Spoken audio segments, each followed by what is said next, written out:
Deus, nesta noite eu desejo cumprimentar a todos os irmãos com a paz do Senhor Jesus, amém?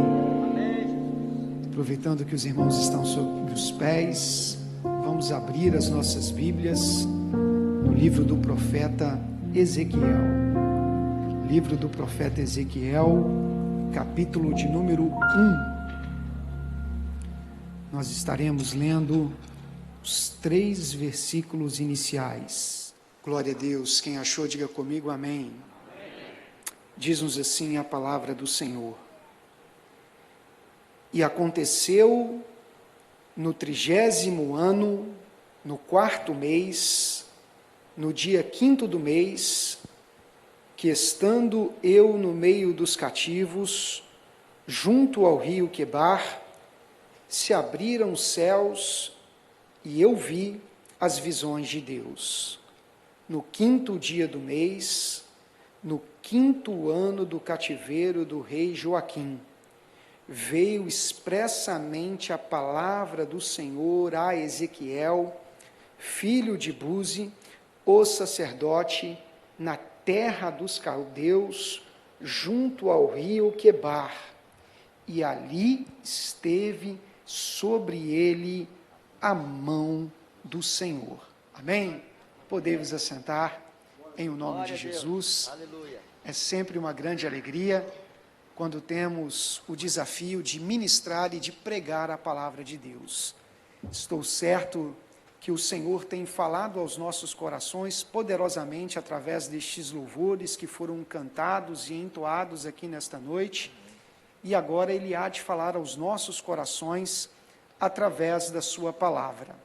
Todos os personagens da Bíblia, eles possuem o seu valor, eles nos ensinam grandes lições. E quando eu olho para Ezequiel, eu também fico admirado com a vida de Ezequiel, com a sua história. A grande verdade é que nós conhecemos muito sobre o profeta Ezequiel, mas nós conhecemos pouco sobre o indivíduo Ezequiel, a sua história, o seu contexto histórico, antes de receber o chamado profético da parte de Deus. Isso se dá por uma questão muito lógica, porque todo o conhecimento que nós temos da vida de Ezequiel, nós conseguimos extrair do livro bíblico, do livro canônico, os 48 capítulos do livro de Ezequiel.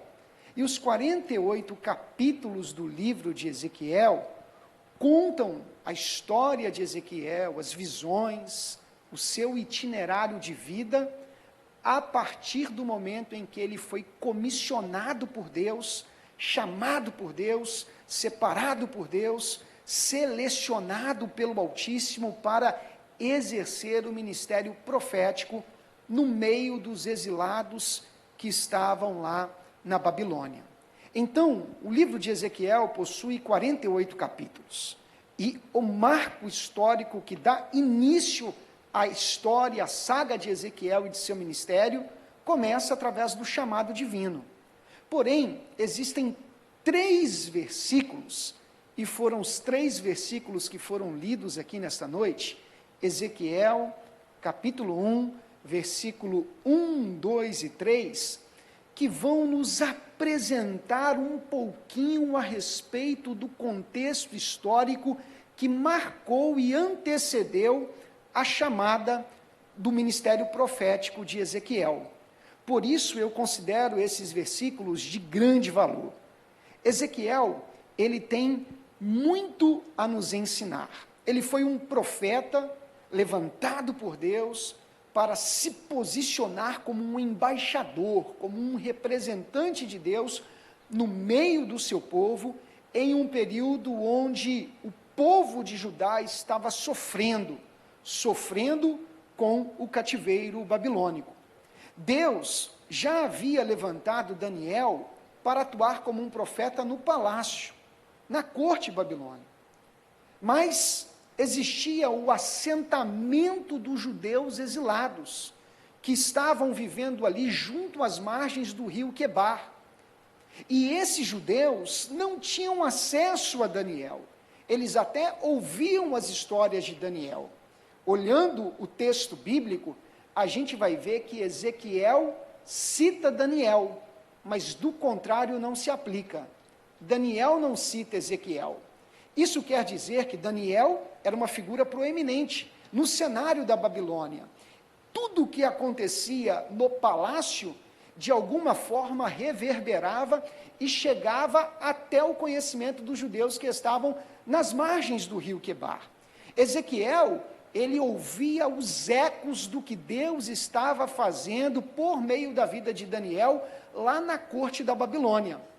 Mas Daniel, ele estava tão atarefado com as suas atividades, auxiliando ali a cúpula governamental da Babilônia, que ele não tinha acesso ao que se passava com Ezequiel. Mas o interessante é que o mesmo Deus que levantou Daniel para atuar como um profeta lá no palácio, ele agora levanta Ezequiel como um profeta para se posicionar como voz de Deus diante dos judeus que estavam ali exilados no assentamento junto às margens do rio Quebar. O mesmo Deus que atuava no palácio, ele também atua na periferia. O mesmo Deus que manifesta a sua glória junto à cúpula governamental da Babilônia, ele também manifesta o seu poder junto ao povo simples, ao povo pobre, ao povo cativo. O mesmo Deus que levanta Daniel, ele também levanta Ezequiel. E Ezequiel, para quem gosta de estudar um pouquinho sobre a história de Israel, um pouquinho sobre a Bíblia, os estudiosos vão dizer que Ezequiel, ele teve um papel crucial, fundamental na história de Israel. Porque se nós olharmos no Antigo Testamento, nós veremos que qual era o grande pecado do povo de Israel? Qual era a grande fraqueza do povo de Israel no Antigo Testamento? Aquela falha que o povo estava sempre tropeçando, sempre fraquejando. É muito simples de detectarmos. O pecado era a idolatria. Os povos que cercavam ali Canaã, que cercavam Israel, eram povos idólatras. E Deus chamou Israel para uma proposta diferente, para uma proposta monoteísta, adorar um único Deus. Um Deus que não estava sendo expresso por meio de imagens. Mas a gente vai acompanhar a história de Israel, que ao longo da história de Israel no Antigo Testamento, eles estão sempre tropeçando nesse pecado, sempre fraquejando nesse pecado. Porém, quando a gente vai lá para o Novo Testamento, a gente vai perceber que os judeus, eles são altamente monoteístas. Eles adoram um único Deus. E foi por causa disso que, inclusive, eles acusaram Jesus de blasfêmia e o levaram à cruz. Porque quando Jesus Cristo dizia que tinha poder para perdoar os pecados, aquilo dali escandalizava os judeus, porque na mentalidade judaica, no inconsciente coletivo dos judeus do primeiro século, só quem tem poder para perdoar pecados é Deus, não um homem, porque eles não conseguiam entender que Jesus de fato era Deus. Quando Jesus dizia, eu e o Pai somos um, quem vê a mim vê o Pai, quando Jesus disse que antes de Abraão eu já sou, eu já era, essas frases eram frases chocantes, eram frases que escandalizavam os judeus. Então pare para pensar comigo, no Antigo Testamento, o povo de Israel é um povo que está sempre fraquejando no pecado da idolatria. No Novo Testamento, eles são altamente monoteístas. Quando houve essa transformação? Quando houve esta mudança? Os estudiosos da Bíblia, os teólogos vão dizer que essa mudança aconteceu no período do cativeiro babilônico, quando o povo foi afastado do templo de Jerusalém, e ali longe do templo, distante do templo, eles viram-se na inspiração ali, guiados por Deus, para criarem as sinagogas. E enquanto a liturgia do templo era uma liturgia que girava em torno do sacrifício, a liturgia da sinagoga girava em torno da palavra. Então eles começaram a aprender a palavra, eles começaram a estudar a palavra, a ler o Antigo Testamento, e eles perceberam então quão grave era o pecado da idolatria. E a gente vai ver, por meio da atuação de Ezequiel, que ele se levanta como uma voz poderosa de Deus para confrontar os anciãos, os anciãos que estavam ali no cativeiro da Babilônia, confrontando-os a respeito do pecado da idolatria. Ezequiel provou que eles estavam ali sofrendo justamente por causa daquele pecado, e era a hora do povo se libertar daquela prática. Então Ezequiel, ele é considerado pelos teólogos e pelos estudiosos da Bíblia como o profeta que foi usado por Deus para curar o povo da idolatria. O papel de Ezequiel foi um papel fundamental. E quando a gente começa a olhar para Ezequiel, a gente vai ver que ele era uma pessoa complexa. Ele não era uma pessoa fácil de se entender. O livro de Ezequiel é um livro complexo. A personalidade de Ezequiel é uma personalidade complexa. Quando a gente começa a estudar o livro de Ezequiel, a gente vai ver que alguns dos capítulos mais difíceis de serem interpretados na Bíblia e no Antigo Testamento estão no livro de Ezequiel. Ezequiel capítulo 38 e 39, que fala sobre a batalha de Gog e Magog, Ezequiel capítulo 40, 41 até o 48, onde ele descreve a visão de um novo templo. Há diversas interpretações a respeito dessas visões. As visões de Ezequiel eram visões enigmáticas, eram visões difíceis de se entender. Se não bastasse a complexidade do livro de Ezequiel, o próprio profeta Ezequiel, ele tem uma personalidade difícil. Um certo estudioso chegou a dizer que qualquer pessoa que estuda o livro de Ezequiel vai perceber a intensidade do seu comportamento. Alguns críticos modernos que tentam ler Ezequiel pelas lentes da psiquiatria, da psicanálise, vão identificar Ezequiel como sendo portador de um comportamento patológico. Alguns estudiosos vão dizer que Ezequiel ele é meio paranormal, esquizofrênico, epilético, catatônico, psicótico, paranoico. Por quê? Porque quando a gente começa a ler o livro de Ezequiel, a gente vai ver que houve momentos que ele caiu e ficou se debatendo no chão. Houve momentos que ele ficou durante muito tempo sem falar uma palavra só. As pessoas falavam com ele e ele não respondia. Houve um momento em que ele cozinhou a comida com esterco. Houve um momento em que ele raspou a sua cabeça, os cabelos da sua cabeça e da sua barba, e dividiu em 3 partes e pesou na balança. Então, às vezes, ele tinha atitudes que chamavam a atenção. Já pensou se você chegar na casa de um profeta hoje, e o profeta ele raspa a cabeça, e aí quando você chega, ele está com aquela balança que pesa alimento, dividindo o cabelo dele em 3 partes, dizendo que Deus mandou ele fazer isso como um sinal. Você vai olhar e vai achar um pouco estranho esse negócio. Foi assim que acontecia com Ezequiel. Só que o que a gente não pode ignorar é que Ezequiel, ele foi chamado para pregar não apenas através dos seus discursos, mas através de sinais, através da sua vida. Porque esta era a forma que Deus utilizou para chamar a atenção do povo, para chocar o povo. O povo ficava chocado com o comportamento de Ezequiel. E aí as pessoas começavam a comentar: nossa, esse profeta Ezequiel, ele fez isso, o que isso quer dizer? Aí as pessoas vinham e perguntavam para ele: por que você fez isso? Aí ele ia e ensinava. Então Ezequiel, por meio das suas atitudes, ele foi uma parábola viva, porque ele ficou externalizando ali por meio de sinais, pregando e ensinando o que Deus queria do seu povo, o que Deus exigia do seu povo. Então Ezequiel é um profeta muito difícil de se entender. E tudo o que nós sabemos sobre a vida de Ezequiel é sempre a partir do ministério profético, a partir do momento que ele foi chamado por Deus. Mas nesses 3 versículos iniciais, a gente tem um contexto histórico, algumas palavras que são chaves. E eu quero te convidar a voltar para a Bíblia agora, Ezequiel capítulo 1. Eu quero destacar algumas terminologias que são chaves aqui nesses 3 primeiros versículos.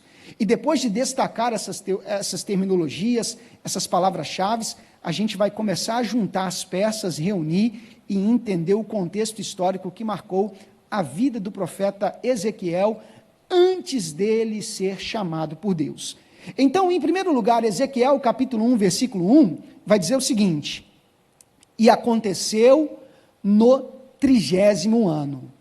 Marque essa expressão, 30º ano. Se puder deixar até em amarelo aí, como vocês fazem, eu vou agradecer na tela. E aconteceu no 30º ano, no 4º mês, no dia 5º do mês, que estando eu no meio dos cativos, pode grifar aí cativos, junto ao rio Quebar, se abriram os céus e eu vi as visões de Deus. Versículo número 2, então grave primeiro, 30º ano e cativos. Versículo número 2, no 5º dia do mês, no 5º ano do cativeiro do rei Joaquim. Pode grifar aí de amarelo, 5º ano do cativeiro do rei Joaquim. 5º ano do cativeiro do rei Joaquim. Versículo 3 vai dizer: veio expressamente a palavra do Senhor a Ezequiel, filho de Buzi, o sacerdote, na terra dos caldeus, junto ao rio Quebar, e ali esteve a mão do Senhor sobre ele. Pode deixar destacado aí a palavra sacerdote. Eu gostaria de pedir, eu não sei se é possível, mas que os 3 versículos aparecessem. Os 3 versículos aparecessem aí na tela. Eu não sei se é possível, mas se for possível, eu vou agradecer bastante. Então, nós destacamos algumas palavras. 30º ano, cativo, 5º ano do cativeiro do rei Joaquim, sacerdote. Por que essas palavras são importantes para a gente entender o contexto histórico de Ezequiel? Quando nós começamos a estudar a palavra de Deus, nós veremos que a Babilônia invadiu Jerusalém durante 3 invasões. Foram 3 invasões. A primeira invasão aconteceu no ano 605 a.C., e nessa invasão eles levaram, os soldados da Babilônia levaram algumas centenas de jovens de Jerusalém que tinham sangue azul em suas veias, que eram de linhagem nobre. E esses jovens foram levados para fazerem parte da cúpula governamental da Babilônia, porque a Babilônia estava crescendo muito e ela precisava de mão de obra qualificada para atuar ali no palácio. Então esses jovens foram levados para fazerem parte de um programa de aculturação, para participarem de uma espécie de faculdade na Babilônia, a fim de entenderem toda a dinâmica do governo e colaborarem com o governo. Entre esses jovens estavam Daniel, Ananias, Misael e Azarias, que nós conhecemos mais popularmente como Sadraque, Mesaque e Abidnego. Então, na primeira invasão, em 605, Daniel e os seus amigos foram levados. Nesta invasão, Ezequiel tinha aproximadamente 15 anos de idade, porque ele nasceu aproximadamente no ano 622 a.C., no período do rei Josias, das reformas do rei Josias. Quando houve a primeira invasão, ele tinha 15 anos de idade, e ele passou incólume.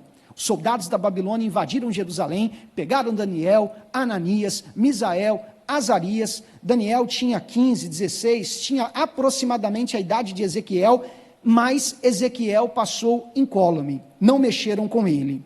Ezequiel estava se preparando para ser sacerdote. O texto bíblico vai dizer que ele era filho de Buzi, o sacerdote. Nós sabemos que nem todos os homens de Israel, de Judá, poderiam ser sacerdotes, porque para ser sacerdote existia um critério estabelecido pelo próprio Deus. Existiam diretrizes bíblicas que normatizavam e regulamentavam o ofício do sacerdote. Era uma série de regras. Para começar, mulheres em Israel não poderiam ser sacerdotisas.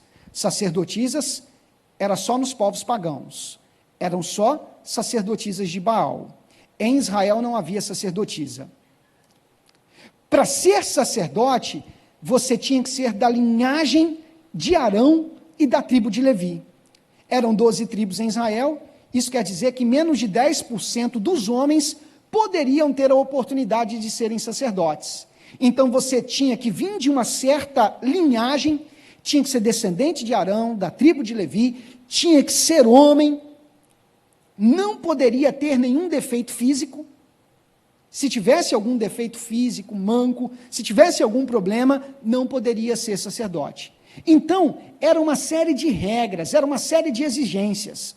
E quando nascia-se um menino, descendente de Arão, da tribo de Levi, que não tinha defeitos, ele já estava sendo ali separado para o ministério sacerdotal. E foi isso que aconteceu com Ezequiel, porque ele era da linhagem, era filho de Buzi, o sacerdote.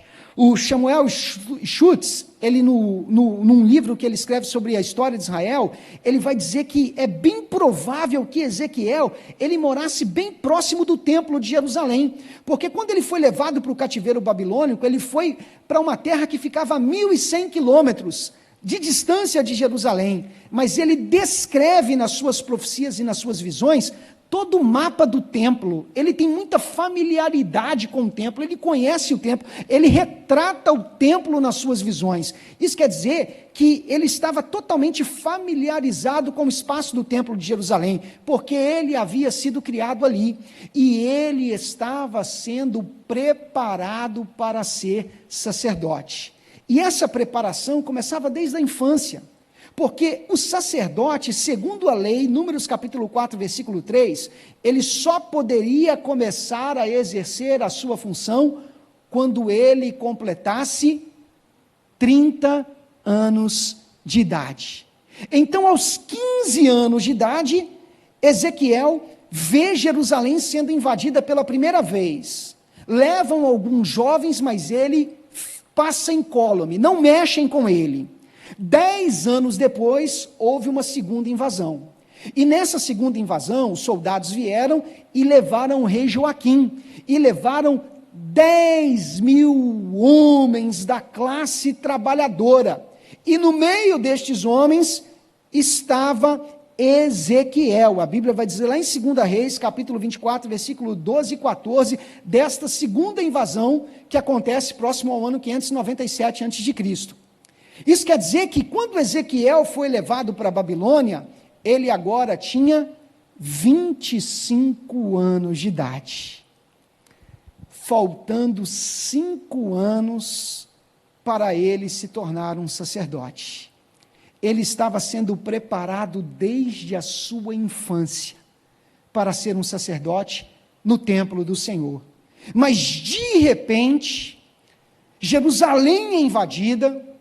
Os soldados, eles invadem a cidade, eles pegam Ezequiel à força, arrancam ele do convívio da sua família e o levam para uma nação totalmente diferente de Judá, uma nação politeísta, um povo pagão.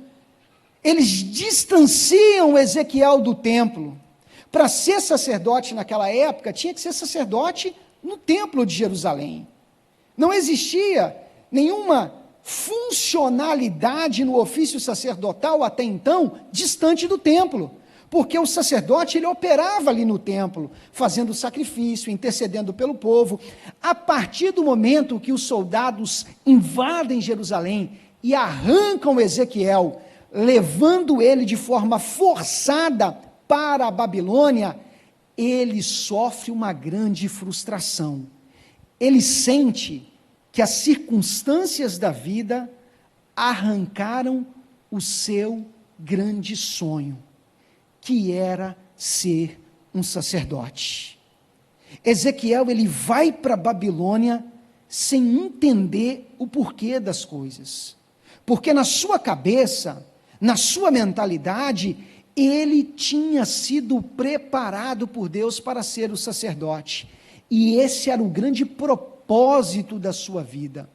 Mas, de repente, o mundo de Ezequiel vira de cabeça para baixo, e os soldados da Babilônia, comandados por Nabucodonosor, arrancam-lhe dele o seu sonho. E Ezequiel, ele sofre uma grande frustração. Ele sofre uma grande decepção.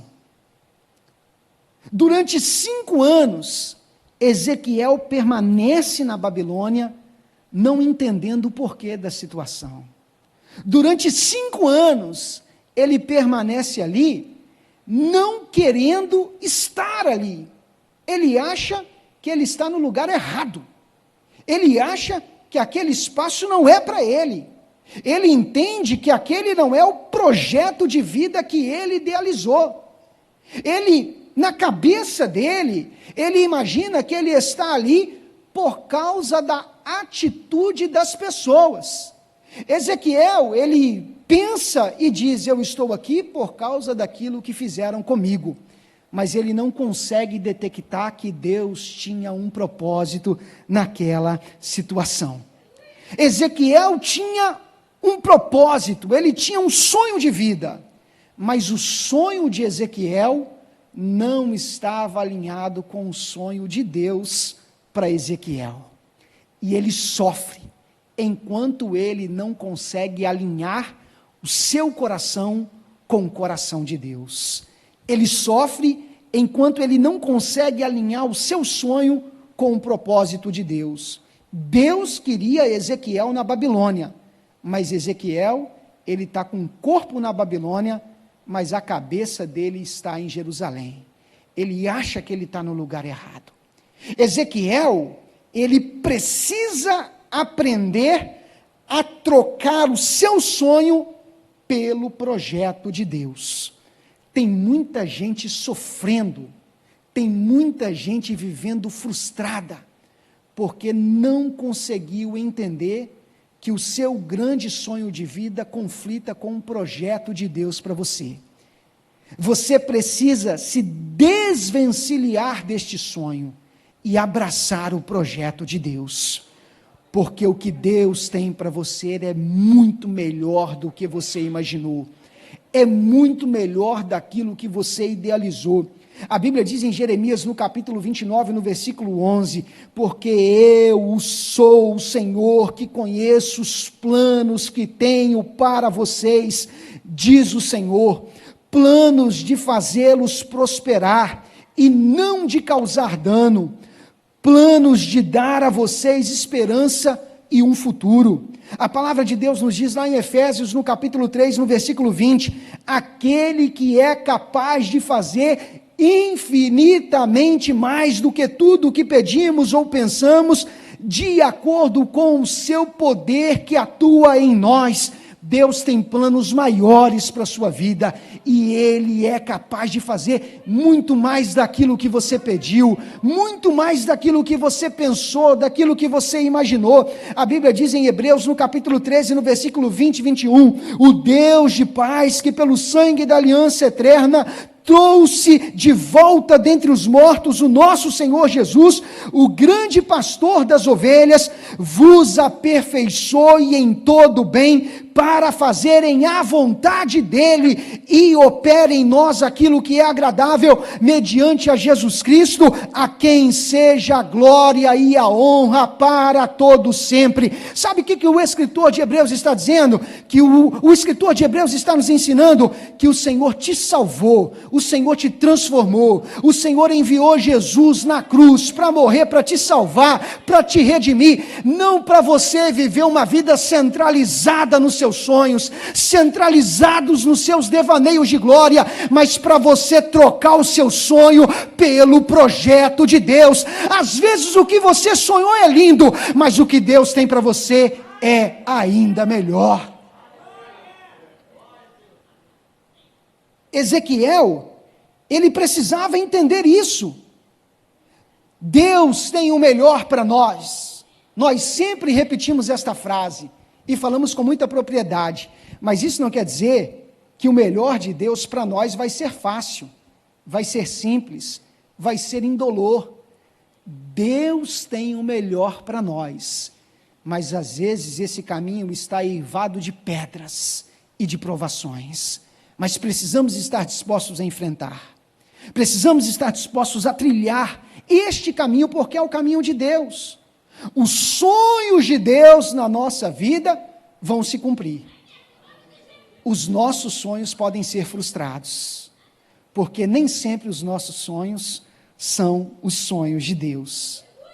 Às vezes a gente até ora dizendo: Senhor, mostra para nós, mostra para mim, me revela quais são os teus sonhos. o que o Senhor tem para mim, a gente ora pedindo isso.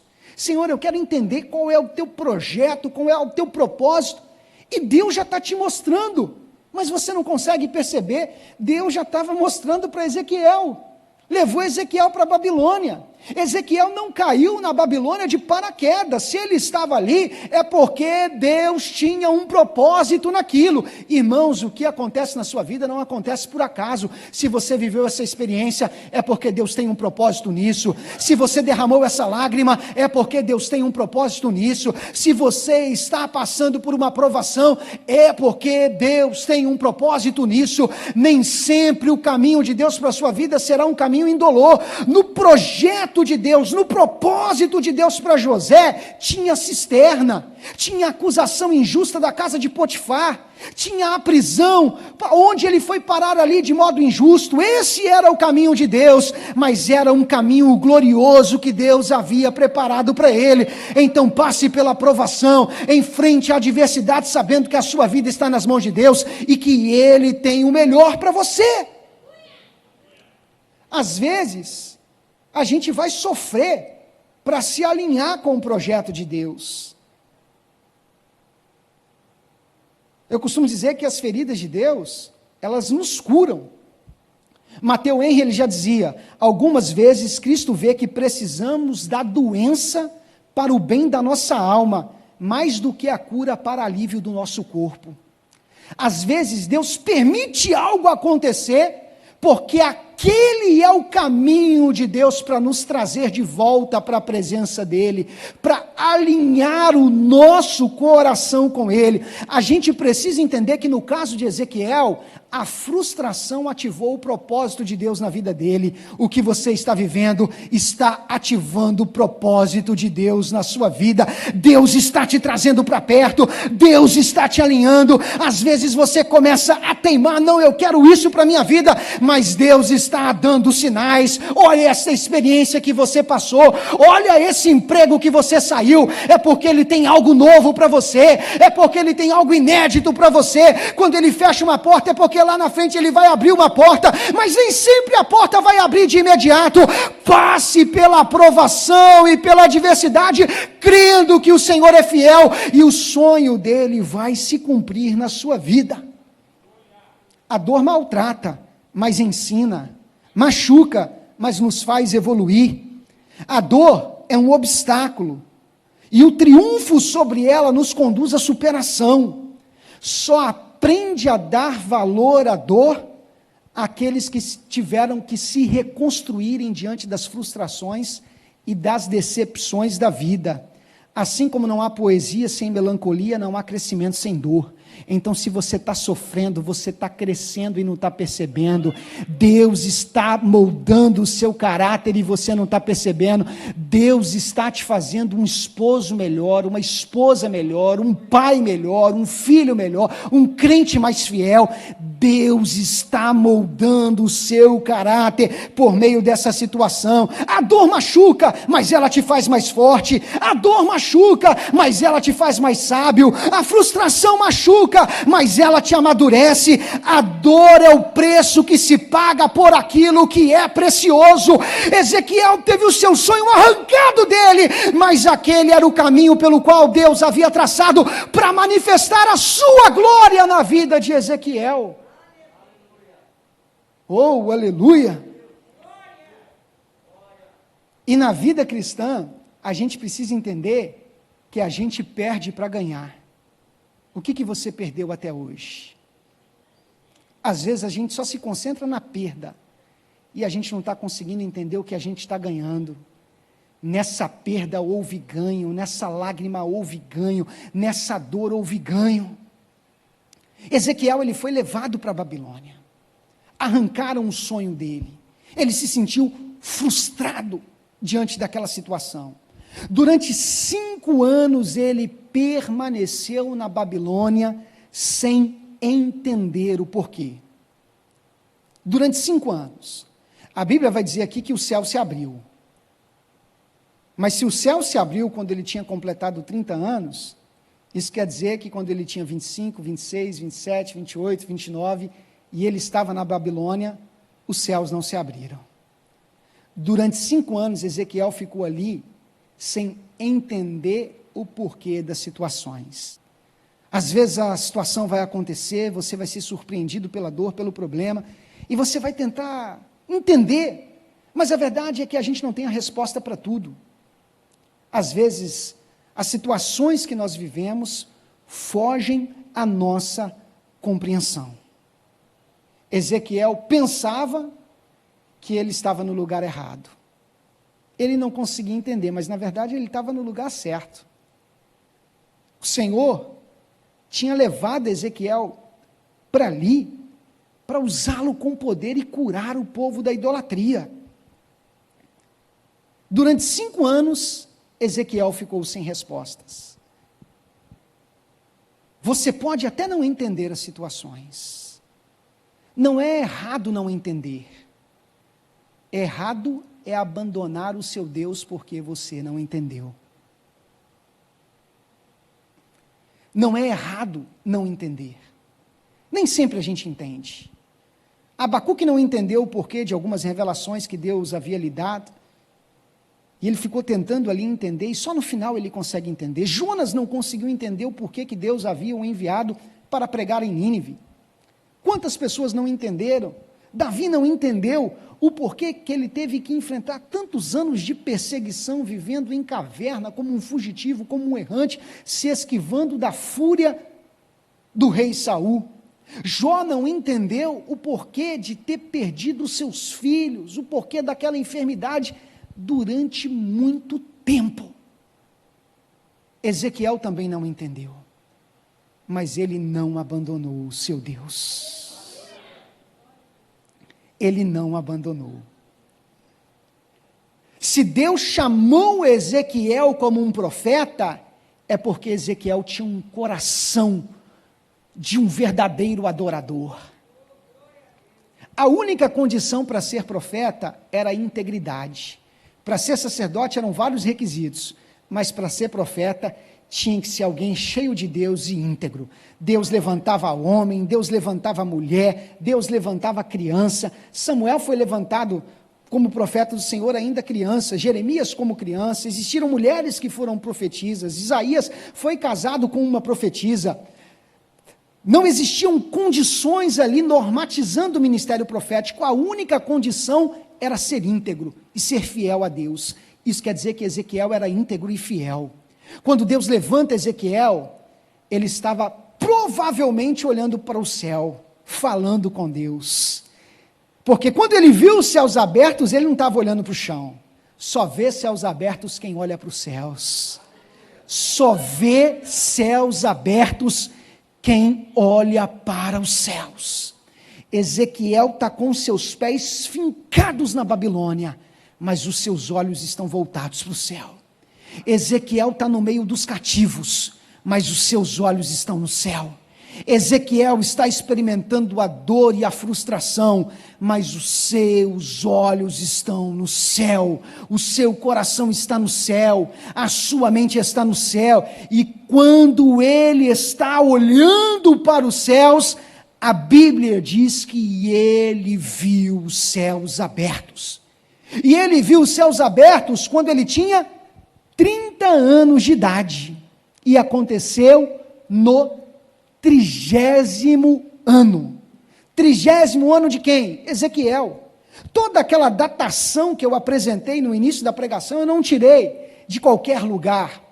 Que Ezequiel nasceu no ano 622 a.C., que ele foi levado para a Babilônia quando ele tinha 25 anos de idade. Não, a gente consegue ver todas essas datas aqui. No 30º ano ele foi levado. Ele estava lá na Babilônia no 5º ano do cativeiro do rei Joaquim. O rei Joaquim foi levado na segunda invasão. Então Ezequiel foi levado junto com o rei Joaquim e ele já estava lá há 5 anos. E olha que interessante, quando Ezequiel acaba de completar 30 anos, no momento mais difícil da vida dele, porque ele lembra que se ele estivesse em Jerusalém, ele estaria iniciando a sua atividade sacerdotal. Eu imagino que quando ele completou 30 anos, ele começou a imaginar, se eu estivesse em Jerusalém, eu estaria iniciando o meu ofício sacerdotal, e é nesse momento de vulnerabilidade, é nesse momento de maior sensibilidade, que Deus se revela a Ezequiel e que Deus se manifesta a Ezequiel.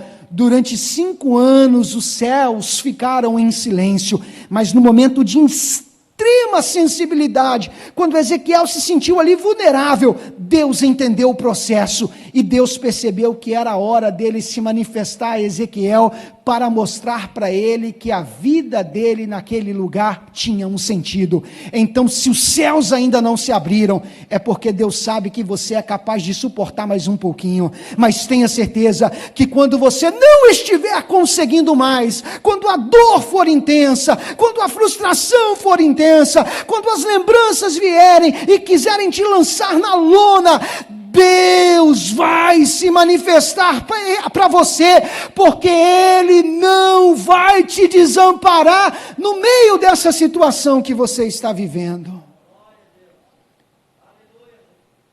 Deus sabe a hora de agir. Deus sabe a hora de se manifestar. Se Ele não agiu até agora, é porque ainda não é a hora. É porque nessa fase do silêncio, Ele está trabalhando na sua vida. É porque nessa fase do silêncio, Ele está moldando o seu caráter. Mas no tempo de Deus, Ele vai se manifestar na sua vida para a glória do Senhor. A gente precisa entender, irmãos, que nessa vida a gente vai enfrentar provações. Nessa vida a gente vai enfrentar aflições. Ezequiel, ele estava passando por uma grande aflição, mas saiba, uma hora o céu vai se abrir. Os céus podem ficar cerrados por 1 ano, 2 anos, 3 anos. Eu não sei quanto tempo os céus ficarão cerrados na sua vida, mas uma hora o céu vai se abrir. Porque Deus não desampara os seus filhos. Enquanto você estiver na prova, não desista. Você pode não entender, mas não abandone o seu Deus, não abandone a sua chamada, não abandone o seu ministério, não abandone os seus princípios, não abandone os seus valores. Entenda que a provação faz parte do processo da vida. A Bíblia vai dizer em Tiago, no capítulo 1, nos versículos 2 ao 4, meus irmãos, considerem motivo de grande alegria o fato de passarem por diversas provações, pois vocês sabem que a prova da sua fé produz esperança, perseverança, e a perseverança deve ter ação completa, a fim de que vocês sejam maduros e íntegros, sem que falte a vocês coisa alguma. Em Tiago, no capítulo 1, no versículo 12, ele acrescenta: feliz é o homem que persevera na provação, porque depois de aprovado receberá a coroa da vida que Deus prometeu aos seus filhos. A Bíblia diz em Provérbios capítulo 17, versículo 3, o crisol é para a prata, o forno é para o ouro, mas o Senhor prova os corações. O salmista disse lá no Salmo de número 66, versos 10 ao 12, pois tu, ó Deus, nos submetestes à prova e nos refinastes como a prata, fizeste-nos cair numa armadilha e sobre as nossas costas pusestes fardos, deixastes que o inimigo cavalgasse sobre a nossa cabeça, passamos pelo fogo e pela água, mas há um lugar de fartura, o Senhor nos trouxestes. O salmista está dizendo, nós passamos pelo fogo da provação, pela água da provação, os nossos inimigos cavalgaram sobre nós, mas nós vencemos tudo isso, e o Senhor nos conduziu para um lugar de fartura. Glória a Deus, aleluia. O salmista está dizendo que a gente precisa enfrentar os processos. Enfrente os processos, mas não abandone o seu Deus. Passe pela provação, mas saiba que na provação Deus está trabalhando na sua vida. Há uma frase que diz que a pedra preciosa não pode ser polida sem fricção, nem um homem aperfeiçoado sem aprovação. O regato perderia a sua canção se vocês lhe removessem dele as pedras. Então, irmãos, as provações fazem parte da vida. Mas Deus está trabalhando nessa situação, Deus está te trazendo para perto, Deus está purificando o seu coração, Deus está alinhando o seu coração com o coração dele. E talvez você me pergunte, pastor Israel, como conseguir enfrentar esta provação? Como passar por esse período? O que fazer diante da dor? Faça como Ezequiel, não desista do seu Deus, continue olhando para o céu, porque uma hora o céu vai abrir. Eu imagino que naquele dia era mais um dia comum, Ezequiel estava ali, e de repente, ele tem uma experiência com a presença de Deus.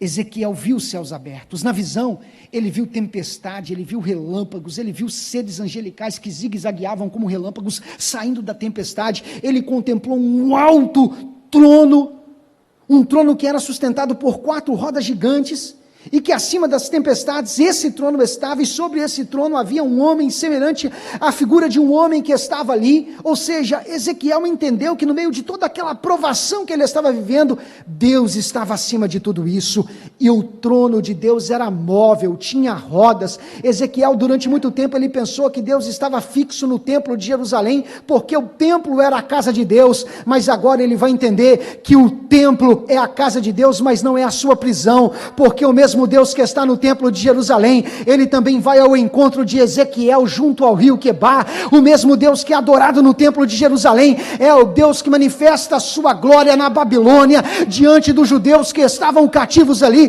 Sabe por quê, irmãos? Porque Deus está aonde os seus filhos se encontram, aonde existe alguém íntegro, aonde existe alguém fiel, ali o Senhor está. Ezequiel, ele vai entender que ele está na Babilônia, distante do templo, mas não está distante de Deus. Ele está a 1.100 quilômetros distante do templo de Jerusalém, mas ele não está distante de Deus, porque os céus estão abertos para a vida de Ezequiel. Irmãos, a experiência que Ezequiel teve na Babilônia, ele não tinha tido em Jerusalém, ele não tinha tido no templo. A experiência que ele teve na Babilônia foi uma experiência única, mas para ter aquela experiência, primeiro ele teve que pagar o preço. Você está disposto a pagar o preço para ter experiências com Deus? Você está disposto a pagar o preço para ter experiência com Deus? Durante muito tempo Ezequiel não entendeu as coisas, mas quando Deus se manifesta para ele, ele passa a entender o porquê de tudo aquilo. Ezequiel, na verdade, o que ele precisava era ter uma experiência com Deus. Quando a gente entende, quando a gente tem uma experiência profunda com Deus, a gente passa a entender o propósito das nossas lágrimas, o propósito da nossa dor. Ezequiel, ele achava que ele estava no lugar errado. A Babilônia para ele era um grande problema. Os cativos para ele eram um grande problema.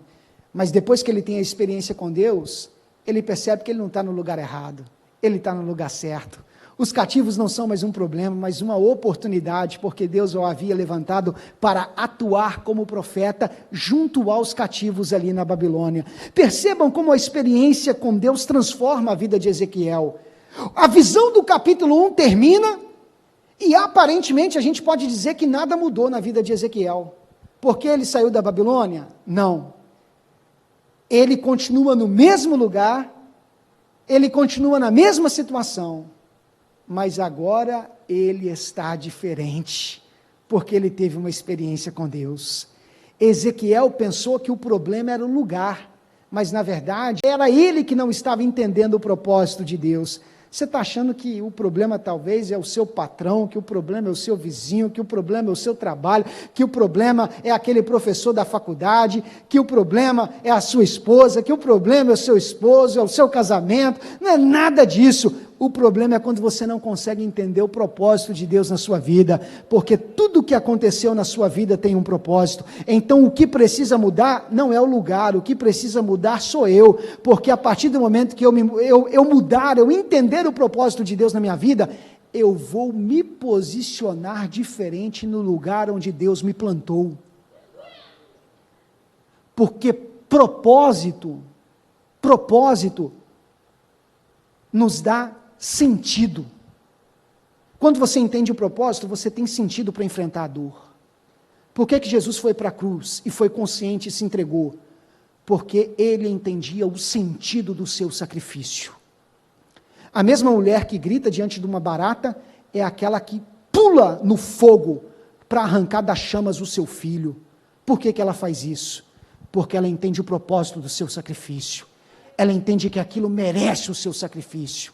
Ela entende que aquilo merece o seu esforço. Sabe por que a gente sofre, irmãos? Porque a gente não consegue entender o porquê das coisas acontecerem na nossa vida. Porque a gente está muito preso ao nosso sonho de glória. A gente está muito preso ao nosso sonho de glória que a gente idealizou. Ezequiel tinha um sonho de glória. Sabe qual era o sonho de glória dele? Ser sacerdote. Ser sacerdote naquela época no templo de Jerusalém era uma grande honra. Poucas pessoas poderiam chegar àquele status. Ser sacerdote era fazer parte da nobreza, era estar em destaque. O sacerdote, ele andava com roupas finas, roupas carregadas de brilho, de diamantes, de ouro. Era um linho fino, roupas finas. Eram vestes diferentes, porque a vestimenta do sacerdote, ela precisava impactar as pessoas, mostrando brilho, glória, poder, pureza. Ezequiel, ele tinha o seu sonho que era ser sacerdote, e o seu sonho de glória, mas isso não era o que Deus tinha para ele. E ele vai sofrer enquanto ele não abortar o seu sonho de glória. E o seu sonho de glória estava muito centrado no seu eu, naquilo que ele havia planejado para a vida dele. Mas na verdade o que Deus tinha para Ezequiel não era ficar desfilando com vestimenta de linho fino, cheia de ouro e de diamante. O que Deus tinha para Ezequiel era atuar junto do povo pobre, sofrido, cativo, que estava padecendo. Ezequiel estava pensando nele, mas não conseguia olhar para o povo. Deus estava dizendo: ei, Ezequiel, eu te coloquei nessa situação. Tira os olhos do seu eu e começa a olhar para o povo, porque é um povo que está sofrendo. A gente precisa aprender a arte de trocar o nosso eu pelo sonho de Deus. Quando você se desvencilhar dos seus sonhos de glória, você vai entender o propósito de Deus na sua vida. Comece a olhar para as pessoas que estão à sua volta e entenda que se você está diante dessas pessoas, não é em vão, mas é porque Deus te colocou junto destas pessoas. A pergunta que tem que ser feita é: Senhor, o que o Senhor tem para fazer por meio da minha vida? Pare de pensar que você está no lugar errado, que você está na igreja errada, que você casou com a pessoa errada, que você fez a faculdade errada. Tem gente que fica carregando a culpa. Pare de pensar que você está nessa situação por causa daquilo que fizeram com você. Ezequiel, ele poderia pensar: eu estou aqui por causa dos soldados da Babilônia, mas não, ele estava ali porque Deus queria que ele estivesse ali. Não foi os homens da Babilônia que fizeram aquilo com ele, foi o próprio Deus que trouxe, que levou Ezequiel para a Babilônia, porque Deus tinha um propósito com Ezequiel. Feche os teus olhos nesse momento, curve a sua cabeça. Eu quero orar por você, para que você entenda o propósito de Deus na sua vida. Os homens foram capazes de levar Ezequiel para a Babilônia, mas não foram capazes de impedir que os céus se abrissem sobre a vida de Ezequiel. Porque o céu se abre é quando a gente está na prova. A Bíblia vai dizer que quando Estevão estava sendo apedrejado, ele olhou e viu os céus abertos. Os homens podem te machucar, mas não podem impedir Deus se manifestar na sua vida. Eles não podem impedir isso. E a Bíblia vai dizer que até ali a mão do Senhor estava sobre Ezequiel. E eu quero profetizar nessa noite que a mão do Senhor vai ao seu encontro. Aonde quer que você esteja, o que você está vivendo, o Senhor vai ao seu encontro. Porque não há aflição desta vida que impeça o poder de Deus, a ação de Deus. Senhor, nosso Deus e nosso Pai, diante da Tua santa presença, nós nos colocamos nesta noite. Nós queremos, Senhor, apresentar os Teus filhos que ouviram esta palavra. Senhor, quantas vezes nós sofremos como Ezequiel porque não entendemos os Teus planos, não entendemos os Teus propósitos, mas nos ensine, Senhor, qual é a Tua vontade para as nossas vidas. E às vezes, Senhor, nesse caminho que o Senhor idealizou para a gente vai viver momentos difíceis, momentos de dor, momentos de perdas, momentos de frustrações, mas que jamais venhamos abandonar a Tua presença.